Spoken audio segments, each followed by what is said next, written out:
नमस्कार, आप देख रहे हैं सच पत्रिका न्यूज और मैं हूं बालकृष्ण शुक्ला। आप सभी का स्वागत करता हूं आज के बुलेटिन में। आज के बुलेटिन की शुरुआत करते हैं अतिक्रमण पर हुई कार्रवाई से। उसके बाद दिखाएंगे क्षेत्र की तमाम बड़ी खबरें।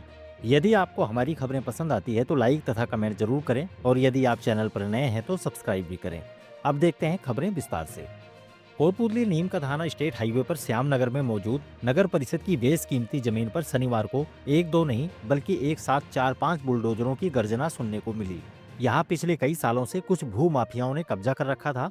एसडीएम ब्रजेश चौधरी के आदेश पर नगर परिषद का अमला भारी पुलिस बल के साथ मौके पर पहुंचा और तहसीलदार रामधन गुर्जर की मौजूदगी में एक के बाद एक पक्के निर्माण को ध्वस्त कराते हुए जमीन को अतिक्रमण मुक्त करा दिया। इस दौरान कुछ लोगों ने अपनी भूमि की न केवल रजिस्ट्री बल्कि पट्टे भी होने का दावा करते हुए विरोध करने की कोशिश की, लेकिन अधिकारियों ने समझाइश करते हुए अपने दस्तावेज कार्यालय में प्रस्तुत करने की बात कही। डाबला रोड पर श्याम नगर अर्थात सूरदास वाली ढाणी में जाने वाले रास्ते पर यह जमीन मौजूद है और यह नगर परिषद के नाम दर्ज है।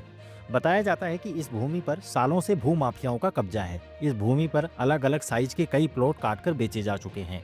यही नहीं, कई भूखंड तो अनेक बार ऊंचे दामों में रीसेल भी हो चुके हैं, जिससे इस भूमि से जुड़ चुके कई लोग भारी मुनाफा कमाकर लखपति भी बन चुके हैं। बताया जाता है कि कुछ भूखंड के मामले एसडीएम कोर्ट में विचाराधीन हैं, किंतु अब नगर परिषद द्वारा की गई इस कार्रवाई के बाद यहाँ भूखंड खरीद चुके कई लोगों को लाखों रुपए की चपत भी लग गई है और वह अपने भूखंडों की रजिस्ट्री तथा पट्टे होने का दावा कर रहे हैं। यहाँ मौजूद अनेक भूखंडों पर पक्के निर्माण किए गए थे तो कुछ भूखंडों पर चार दीवारी भी खड़ी कर दी गई थी।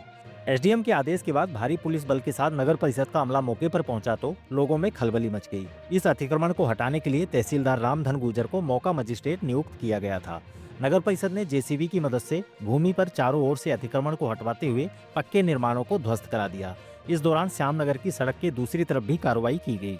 कार्रवाई में नगर परिषद XEN Deepak Meena, AN Mukesh Saini, JN Bahadur Singh, AFO Satyanarayan Verma, पटवारी लेखराज गुर्जर, एसआई कुलजीत बसवाल सहित नगर परिषद का पूरा अमला और राजस्व कर्मी शामिल थे। सूत्रों की माने तो यहाँ नगर परिषद के पास 6 बीघा से अधिक भूमि मौजूद है और इस भूमि को नगर परिषद रोडवेज को आवंटित कर सकती है। रोडवेज आगार द्वारा यहाँ वर्कशॉप बनाया जा सकता है। यदि यहाँ रोडवेज का वर्कशॉप खुल जाता है तो चौराहे के पास मौजूद वर्कशॉप को बस स्टैंड के रूप में विकसित किया जा सकता है। हालांकि अभी तक इस संबंध में कोई आधिकारिक बात सामने नहीं आई है। अगली खबर साबरमती मूवी की। जिस गोधरा कांड के बाद इस देश की राजनीतिक और सामाजिक दिशा बदली, उस पर द साबरमती रिपोर्ट नाम से मूवी आई है। मूवी की सिनेमा घरों में चाल सुस्त जरूर है, लेकिन जो भी इस मूवी को देख रहा है सिनेमा हॉल में उसके आंसू जरूर आ रहे हैं। इस फिल्म में 12वीं फेल मूवी के हीरो विक्रांत मैसी की साबरमती एक्सप्रेस में आग लगने की दुखद कहानी लोगों को दर्शाती है। साथ ही पत्रकारिता के उस कॉमर्शियल पहलू को भी बड़े पर्दे पर दर्शाती है, जिसके कारण कई सारे अच्छे ईमानदार पत्रकारों का कैरियर खत्म हो जाता है।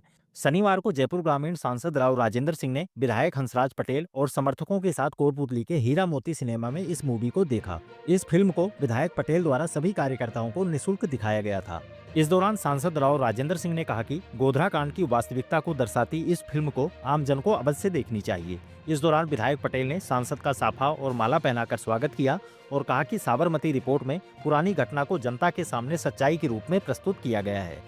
फिल्म देखने वालों में भाजपा जिलाध्यक्ष श्याम शर्मा, राजकुमार देवायुर सिंह, पंकज पटेल, भाजपा नेता जयराम गुर्जर, पूर्व चेयरमैन महेंद्र सैनी, गोपाल अग्रवाल, विक्रम सिंह प्रधान, धूर सिंह शेखावत, उदय सिंह तंवर, यादराम जांगल, कमल कसाना, मंडल अध्यक्ष रमेश रावत, अब्दुल सत्तार खान, राजेंद्र भौनावास, दयाराम गुर्जर, जयसिंह पायला व कमल सैनी समेत बड़ी संख्या में कार्यकर्ता शामिल थे।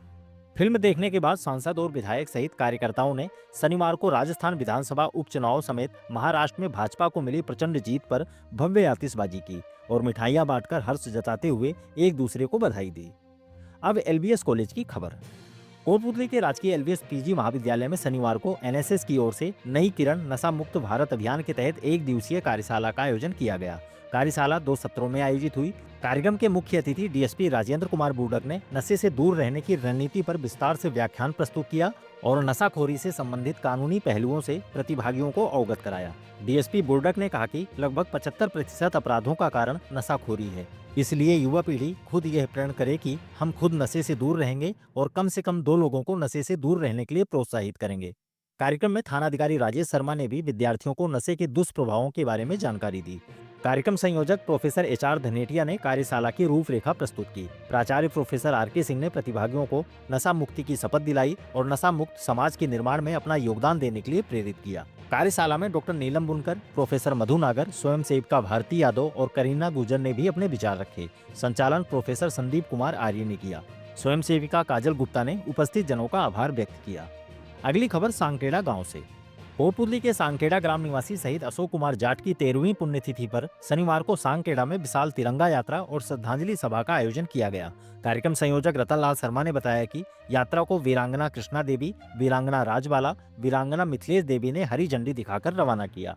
कार्यक्रम के मुख्य अतिथि भाजपा नेता शंकर लाल कसाना ने कहा कि शहीदों की बदौलत ही हम अपने घरों में सुरक्षित हैं। उन्होंने कहा कि प्रत्येक व्यक्ति को शहीदों की तिरंगा यात्रा और श्रद्धांजलि कार्यक्रम में भाग लेना चाहिए। शहीद के पिता सूबेदार राम किशन ने कहा कि देश सेवा से बढ़कर कोई सेवा नहीं है।